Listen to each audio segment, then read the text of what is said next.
ভরব মাছে মোদের দেশ, গর্ব স্মার্ট বাংলাদেশ এই স্লোগানকে সামনে রেখে বরিশালের বাবুগঞ্জে জাতীয় মৎস্য সপ্তাহ পালিত হয়েছে। বাবুগঞ্জ উপজেলা প্রশাসন ও উপজেলা মৎস্য দপ্তরের যৌথ আয়োজনে বুধবার দুপুরে উপজেলা চত্বরে সকলের অংশগ্রহণে রেলি ও উপজেলা পরিষদ পুকুরে বিভিন্ন প্রজাতির মাছ অবমুক্ত করা হয়।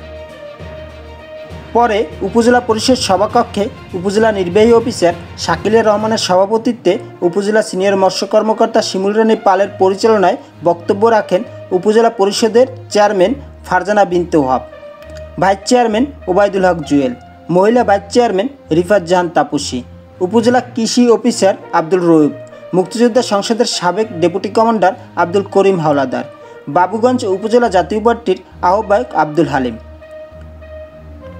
বক্তারা মাছ চাষে প্রযুক্তির ব্যবহার করে উৎপাদন বৃদ্ধিতে সরকারের দেওয়া নানা প্রযুক্তিগত সুবিধা নিতে মৎস্য চাষিদের প্রতি আহ্বান জানান। রুবেল সর্দার, বিএনটিভি, বাবুগঞ্জ, বরিশাল।